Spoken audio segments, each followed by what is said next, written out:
여러분들 휴게소 자주 들리죠? 운전하다 보면 휴게소를 들리는데 저도 고속도로를 갈 일이 있어 휴게소를 들렸는데 휴게소에 들리는 이유는 요즘 날씨가 더우니까 자동차 이 타이어가 너무 열을 많이 받아서 2시간 정도 운행을 하면 쉬어줘야 된다고 그러더라고요. 그래서 저도 그것을 따라서 기본 상식이니까 그냥 휴게소에 들려서 그것도 시키고 또 뭐 목마르면 물도 한 잔 사서 먹고 뭐 아이들 같은 경우는 소세지 하나 사달라고 핫바 하나 사달라고 이렇게 하잖아요.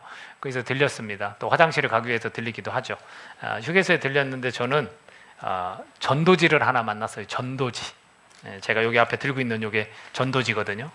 이 전도지를 만났습니다. 화장실에 그냥 이렇게 하나씩 올려져 있더라고요. 그래서 저는 이 전도지를 좀 궁금했어요. 좀 궁금해가지고 하나 들고 왔는데 이 전도지가 주는 깨달음이 있더라고요. 이 전도지의 내용은 간단해요. 천국과 지옥에 대해서 이야기를 한 거예요. 근데 여러분 그거 아세요? 천국과 지옥에 대해서 간증을 많이 하시는데 가짜가 많아요. 거짓말이 많아요. 천국과 지옥은 우리가 들락달락 할 수 있을 정도로 그렇게 자주 갔다가 왔다가 할 수 있는 곳이 아니거든요. 그러니까 저 또한 성도님들에게 이것을 제대로 가르쳐야 되기 때문에 이 전도지가 좀 의심스러웠어요. 그래서 찾아봤습니다. 근데 실제로 지금은 소천하셨지만 실제로 있었던 목사님이시고 실제로 경험했던 그 일들을 토대로 이 전도지를 만들었더라고요. 그럼에도 불구하고 천국과 지옥이 마치 우리 신앙의 전부인 것처럼 핵심인 것처럼 생각하시면 안 돼요. 그것만이 성경에서 말하는 전부가 아니에요. 그러나 제가 이 전도지의 내용을 간략하게 조금 읽어드리려고 하는 이유는 여기에서 주는 교훈이 굉장히 크다는 거예요. 굉장히 크더라고요. 여러분 한번 좀만 들어보시기를 바랍니다. 38년생 목사님이세요. 지금은 이제 하늘나라에 가셨지만 38년생, 제가 성함은 말씀드리지 않겠습니다. 이 목사님은 1969년에 성남에서 교회를 개척하셨더라고요. 그리고 그 교회가 지금도 있고 3대째 목사님이 목회를 하고 계시더라고요. 그래서 홈페이지에 제가 들어가 봤어요. 그래서 그 연역을 쭉 살펴봤는데 이 목사님이 개척을 몇몇 가정과 함께 시작을 하셨어요. 그 목사님이 쓰신 약간의 말입니다. 나는 목사가 되어 성남 제1교회를 세웠고 교회도 5,000명 교세로 부흥시켰으며 전 높은 곳을 향하여를 출판하여 그 수입으로 성남에 중고등학교 셋을 설립하였다. 이 전 높은 곳을 향하여는 주기철 목사님에 관한 이야기를 쓰셔서 이분이 이제 교회사를 전공하신 것 같더라고요. 그걸 쓰셔서 영화로도 만들어졌습니다. 네, 그분께서 이런 표현을 쓰시면서 박정희 대통령은 문교부 장관으로 추천하였고 신민당 김영삼 총재는 성남에서 국회의원에 출마하라고 할 정도로였으니 나는 교만할 대로 교만하였다. 그때 하나님은 나에게 저주의 책직을 내리치셨다. 1987년 12월 19일 오후 2시 30분경 고혈압으로 쓰러져 구운 오징어같이 뒤틀린 몸이 되었다. 병원에서 살 가망이 없다는 판정을 받고 10일 만에 퇴원하였으나 의식은 돌아오지 않았다. 그해 12월 30일 10시경 심장이 멈추고 딸들은 임종 찬송을 불렀고 아들은 졸도하였다.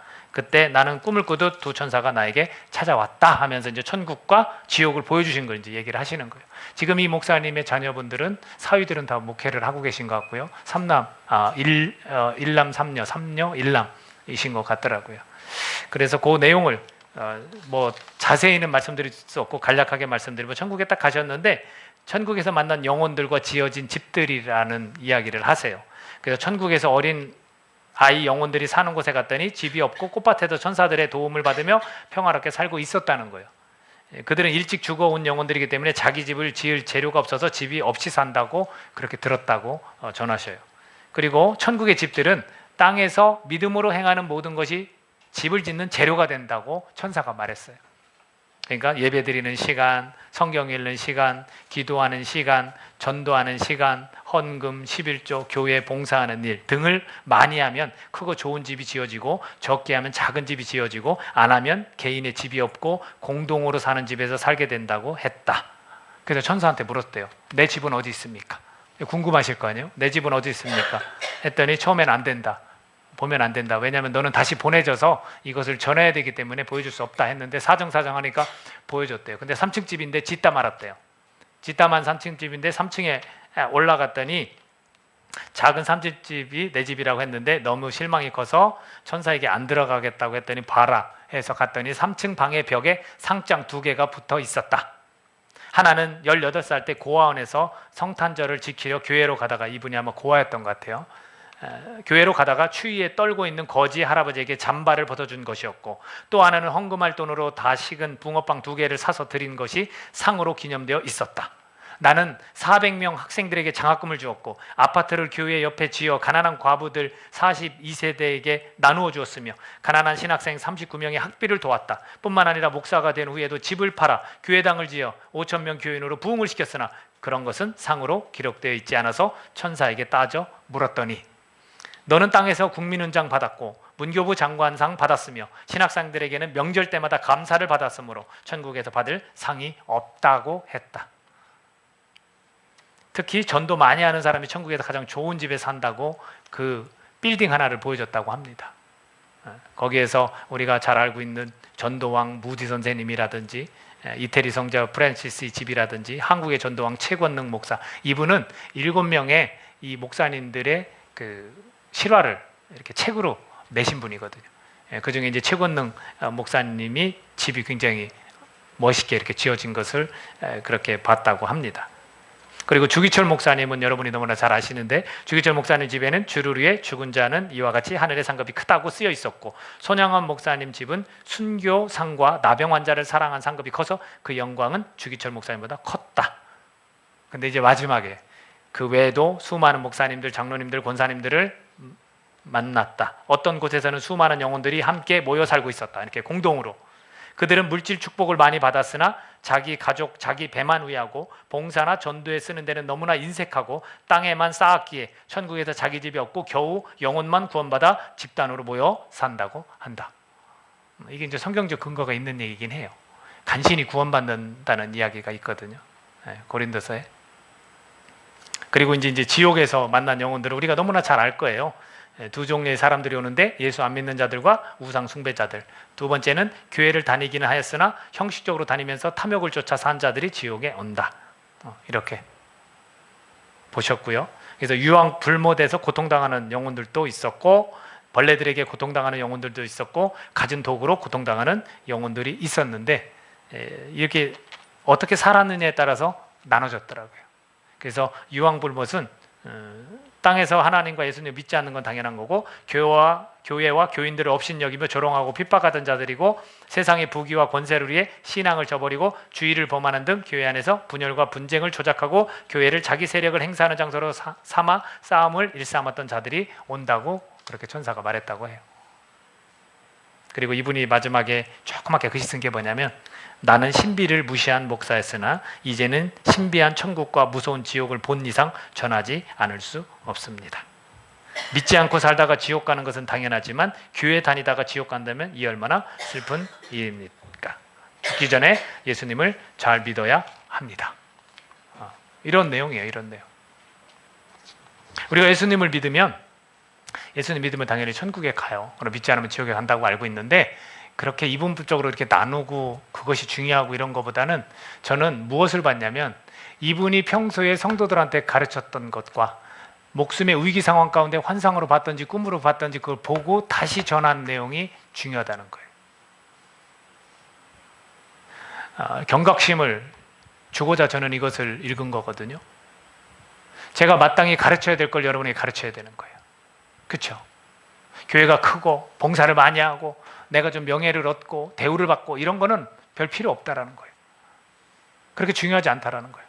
여러분들이 이 땅에서 무엇을 만들고 세우고 이 땅을 가장 소중한 것으로 여기며 살아가는 것, 이게 아니라 정말 하늘나라를 바라보면서 하나님께 주신 사명을 다하면서 이 땅이 하나님 거임을 알고 이 땅을 잘 관리하고 이 땅 가운데 내가 해야 될 일을 하는 거, 해내는 거, 그리고 여러분이 하늘의 창고에 보물을 쌓을 수 있는 삶을 사셔야 되는 거, 이거를 이제 가르쳐야 되는 거죠.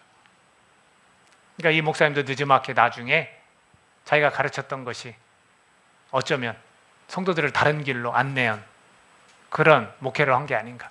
그 뒤로 몇 년 안 되셔서 이제 소천하셨어요. 그리고 그것을 계속해서 전하면서 사셨더라고요.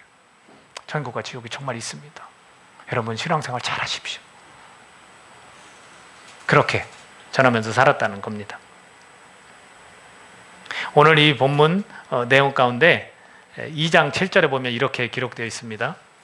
백성이 여호수아가 사는 날 동안과 여호수아 뒤에 생존한 장로들 곧 여호와께서 이스라엘을 위하여 행하신 모든 큰 일을 본 자들이 사는 날 동안에 여호와를 섬겼더라. 그러니까 하나님께서 일하신 걸 본 사람들은 섬겼어요. 그러니까 여호수아와 또 여호수아와 같이 삶을 살아갔던 그 사람들은 하나님을 잘 섬겼어요. 근데 또 다른 구절 2장 10절에 보면 이 세대의 사람도 다 그 조상에게로 돌아갔어.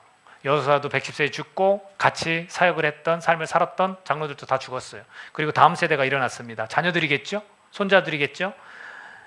그 후에 일어난 다른 세대는 여호와를 알지 못하며 여호와께서 이스라엘을 위하여 행하신 일도 알지 못하였더라. 너무나 안타까워요. 그래서 전쟁에서 패해요, 자꾸. 그리고 하나님을 알지 못하니까 하나님을 섬기지 않으니까 우상을 버젓이 섬기는 일들이 생겨요. 그렇다면 이러한 책임은 누가 있는 거예요, 여러분? 이거 누가 책임져야 되는 겁니까? 다음 세대들이 하나님을 몰라요. 누가 책임져야 돼요? 이거 원인이 저는 여호수아라는 생각이 들었어요. 여호수아.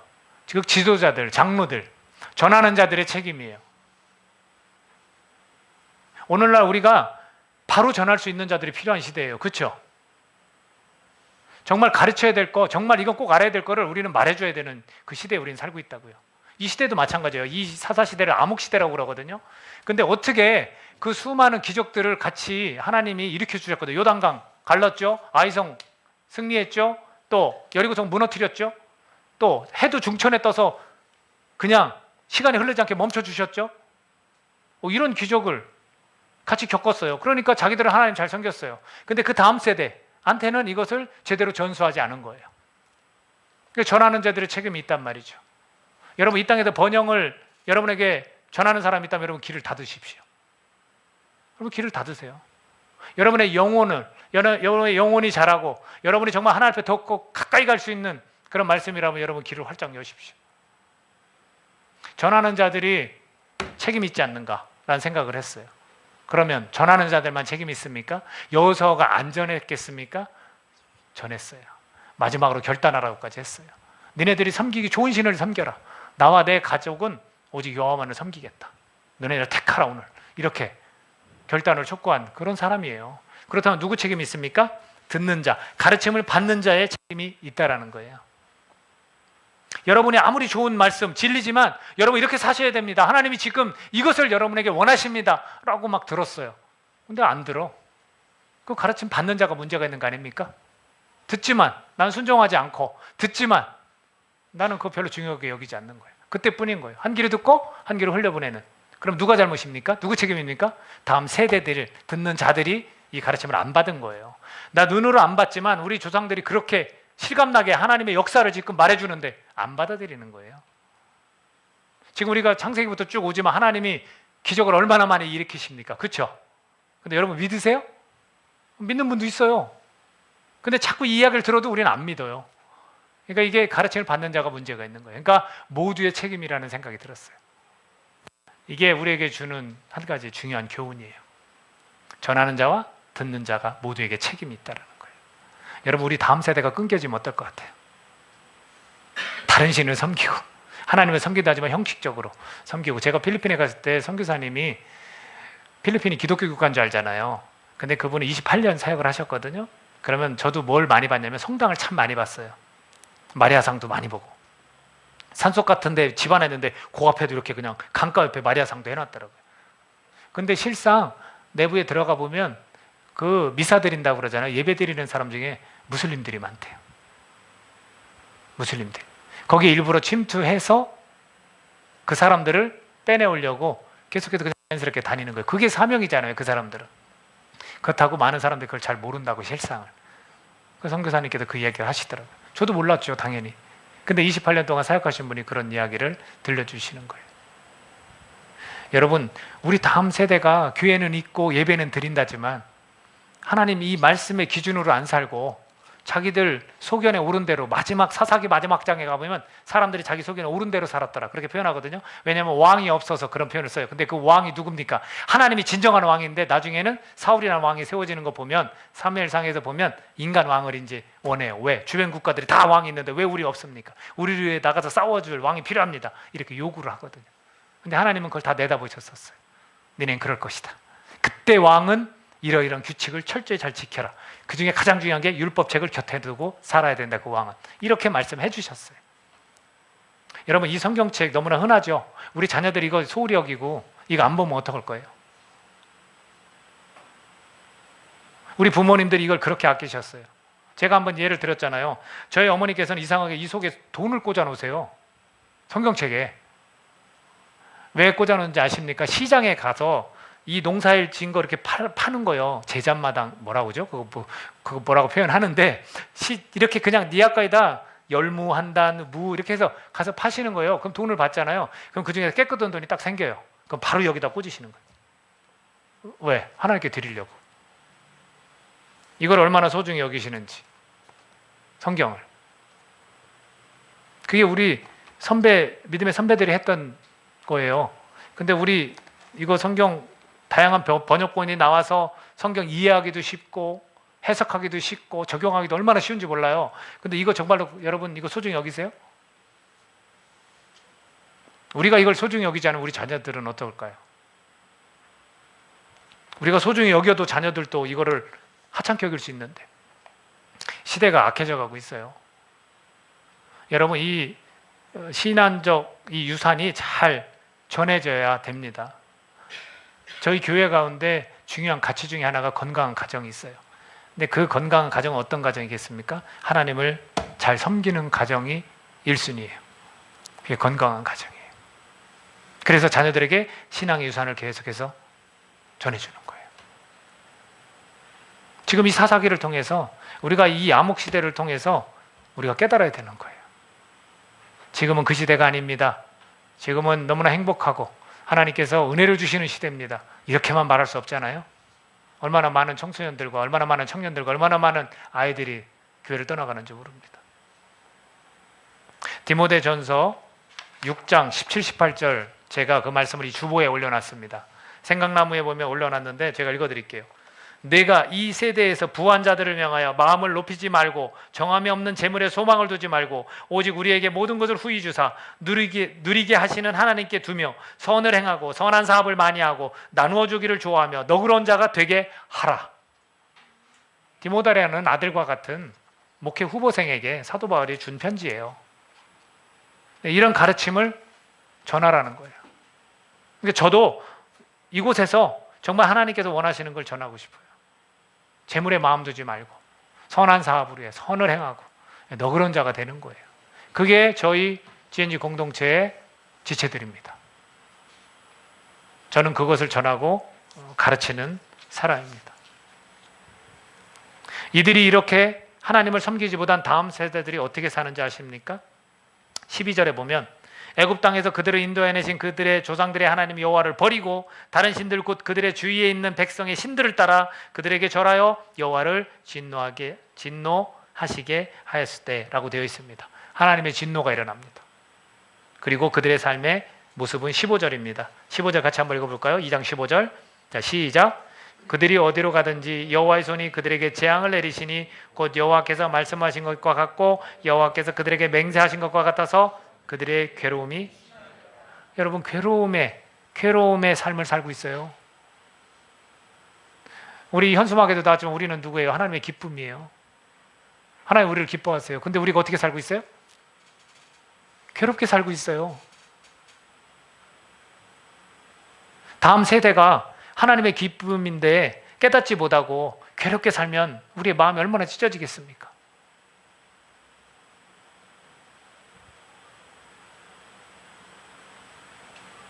우리의 책임이 굉장히 큰 거예요. 다른 걸 가르치고 전하는 게 아니라 정말 하나님 살아계시다. 하나님이 함께 하신다. 여러분, 이 괴로운 삶은요, 하나님이 일부러 우리를 책망하시고 우리를 못되게, 우리가 못 살게 막 하시는 게 아니라 제가 생각할 때는 하나님 없는 삶이 그냥 재앙이에요. 여호수아하고 같이 살 때는 아무리 상대가 강해도 이겼어요. 근데 지금은 여기서 뭐라고 표현하냐면 싸움을 하는데 스스로 그것을 이기지 못하였더라. 그렇게 표현합니다. 우리가 어떤 대적과 우리가 삶을 살아갈 때 우리가 승리하지 못하게 되는 거예요. 왜? 하나님이 그냥 안 계시니까. 내 곁에 나를 도와주시지 않으니까. 그러니까 하나님 안 계신 자체가 이건 진노예요, 그냥. 징벌이에요, 징벌. 이들이 이제 그렇게 살아요. 그러면 하나님은 이렇게 나를 떠났다 두고 봐라 이런 하나님이니까 아니에요. 부르짖어요. 이스라엘 백성들이 부르짖어요. 그 부르짖으니까 누굴 세우냐면 사사를 세워요. 사사는 하나님이 세운 사람들인데 그들도 사실 이 사사기에 대해 우리가 계속 보겠지만 그들도 사실 하나님 앞에 계속 조금 실수하고 연약한 인간의 모습을 보여요. 그러나 그 사사가 세워질 때는 이스라엘이 승리해요. 그래서 사사가 40년을 통치하고 다스렸더라 하면 그 40년은 평안했어요. 그리고 나서 다시 그들은 배교를 해요. 사사가 잠깐만 다스리고 승리할 때는 우와 하나님 살아계시구나 했다가 사사가 죽어요? 그럼 바로 또 돌아가요. 다른 신들에게로. 이것이 계속해서 순환돼요. 사사기는.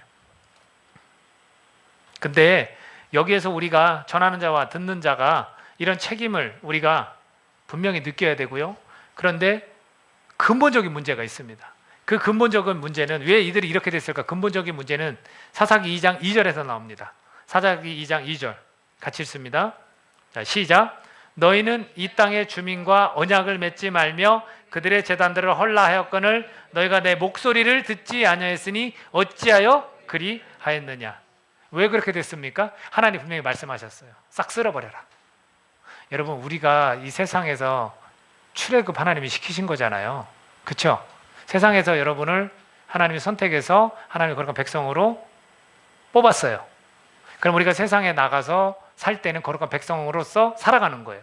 근데 다시금 우리가 세상에 발을 딛고 세상과 짝하고 살지 말라라고 우리가 이야기를 합니다. 그럼 여기에서도 마찬가지로 땅을 정복할 때 애굽에서 탈출시켜서 새로운 땅을 주시는데 그 새로운 땅에 있는 사람들이 너무나 가증한 일들을 해요. 잡다한 신들을 섬기고. 그러니까 하나님이 그걸 다 쓸어버리겠다 약속하셨어요. 그러면 이 이스라엘 백성은 해야 될 일이 뭐냐면 그 말씀을 목소리를 듣는 거예요. 가서 점령하고 다 쓸어버려야 돼요. 근데 이 백성들이 어떻게 했냐면 물건이 좋은 건 남겨서 하나님께 드린답시고 그렇게 살아가는 거예요. 내가 세상의 빛과 소금입니다 하면서 실상은 하나님께 드리려고 이러는 거야 라고 말은 하지만 자기의 욕구를 채우기 위해서 살아가는 사람이 많다는 거. 우리는 확실히 하나님께 맡기고 하나님께 주시는 은혜 가운데 하나님 공급하시는 거 가지고만 살아가는 사람인데도 불구하고 우리는 자꾸 거기에 이 세상에 있는 것들을 내 방식과 내가 원하는 것으로 자꾸 얻으려고 하는 그런 모습들을 우리가 가지면 안 되는 거라는 거예요. 하나님의 목소리를 왜 듣지 않느냐? 왜 이렇게 했지 니네? 그러니까 결과는 뻔한 거예요. 인간의 그 연약함을 아는 거예요. 세상을 내 방식대로 맞서서 여러분 이길 수 있을 것 같습니까? 여러분의 그 거룩성을 계속 유지해 나갈 수 있을 것 같습니까? 못해요. 못해요. 어떤 인간도 할 수 없어요. 하나님은 그걸 아시기 때문에 미리 말씀하신 거예요. 전쟁이 일어나면 다 쓸어버려. 그거 취하면 안 돼. 그들이 가지고 있는 물품 하나도 취하면 안 돼. 그 우상 숭배할 때 썼던 물건들도 취하면 안 돼. 굉장히 아름다워도 그건 다 태워야 되는 거예요. 그것 때문에 바로 이렇게 하나님의 목소리를 듣지 않았기 때문에 이런 결과가 생기는 거예요. 전하는 자와 듣는 자도 문제가 있겠지만 책임이 있겠지만 그거 외에도 내 스스로가 이렇게 하나님께서 말씀하신 걸 듣지 않으면 우리는 쉽게 무너질 수 있다라는 거예요. 이스라엘 백성이 그렇게 쉽게 무너졌어요. 끝으로 하나님께서 믿음을 위해서 기적을 행하시더라고요. 믿음을 위해서. 이거 잘 들으셔야 돼요. 두 가지를 이야기할 건데 이스라엘 백성이 지금 출애굽을 했어요. 출애굽을 할 때 얼마나 많은 기적이 일어났습니까? 10가지 재앙이 일어났죠. 이 바로의 마음을 하나님이 강팍하겠다는 표현을 쓰지만 그 인간이 정말로 강팍했던 거예요. 그리고 마지막 재앙인 마지들 첫째를 다 하나님이 죽이셨을 때 이스라엘 백성들만큼은 문설주에 양의 피를 발라서 그걸 넘어가셨죠. 그 재앙이 넘어갔죠. 그래서 보내줬어요. 그리고 탈출하는데 이제 바다를 만납니다. 그 바다를 하나님이 모세의 지팡이를 내밀어서 가르셨어요. 마른 땅을 건넜고 그 뒤에 쫓아오던 애굽 병사들은 다 바로 왕을 비롯해서 거기에 빠져서 다 죽었어요. 그리고 광야에 들어갔습니다. 먹을 게 어디 있습니까? 그 광야라는 것은 굉장히 메마른 땅입니다. 햇빛이 많고 힘든데, 근데 하나님이 구름기둥과 불기둥으로 보호하셨고 먹을 것은 만나와 메추라기로 공급을 하셨습니다. 이게 다 뭐냐면 다 기적이에요. 그걸 보고 그 당시의 사람들은 하나님을 섬겼어요. 믿었어요. 다는 아니에요. 항상 그 속에는 불신하는 자들이 있고 불순종하는 자들이 항상 있었어요. 반역 고라라는 사람들은 반역까지 했어요. 그러니까 땅이 갈라져서 다 빠져 죽었습니다. 다 하나님의 기적이 출애굽을 통해서 광야를 거쳐서 가나안 땅에 들어가기 전까지 계속해서 기적을 일으키셨어요. 왜 그러셨을까? 저는 아무리 생각해봐도 딱 하나밖에 없어요. 이 믿음 때문에 그래요.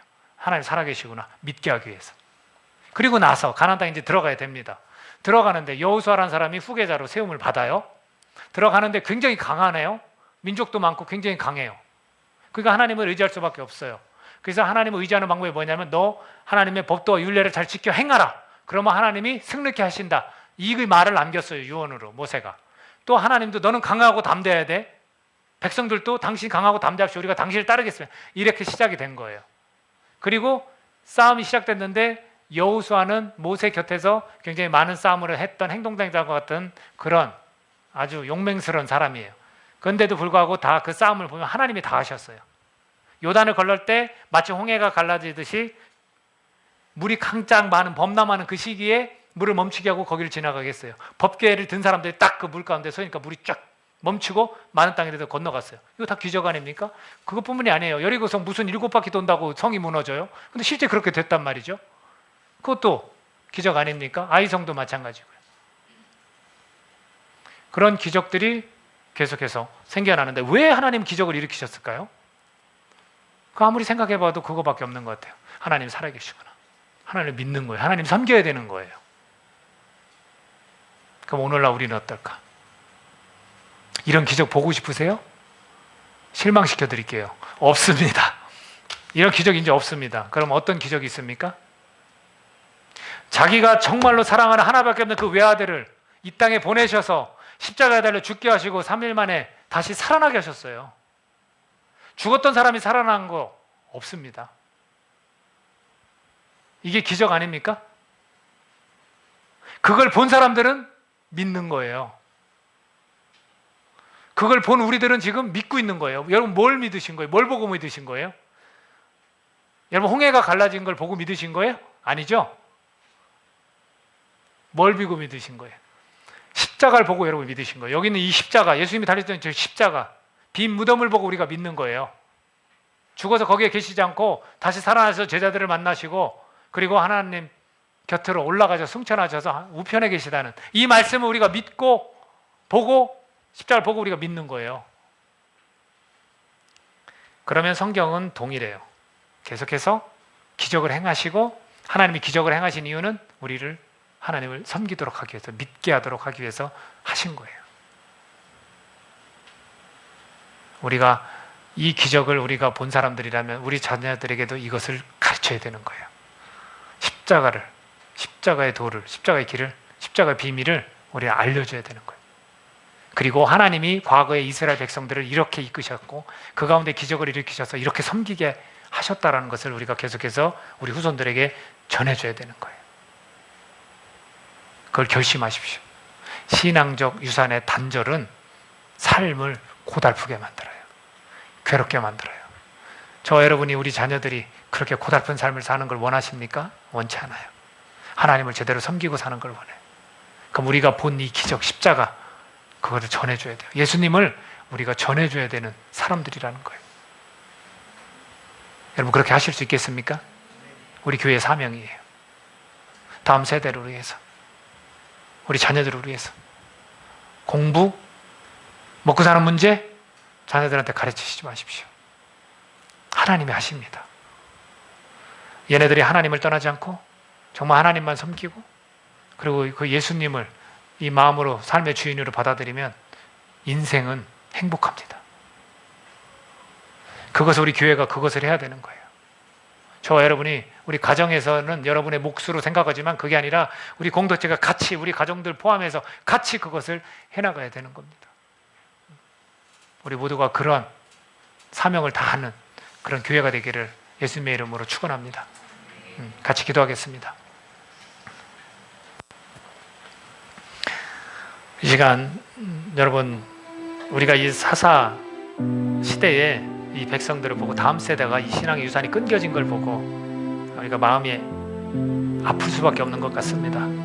왜냐하면 이 시대를 바라볼 때도 별반 다르지 않은 것 같습니다. 괜찮다 좋은 쪽으로만 우리가 생각하지 말고 현실을 봅시다. 현실 가운데 예수님을 정말 삶의 주인으로 모시면서 살아가는 초등학생들이 얼마나 많으며, 중학생들이 얼마나 많으며, 고등학생들이 얼마나 많으며, 대학생들이 얼마나 많습니까? 우리 형제 아내가 해병대에 갔습니다. 근데 그 형제가 해병대에 온 군인들 중에 정말 하나님 앞에 바로 서 있는 사람이 눈에 띄지가 않는다는 표현을 썼습니다.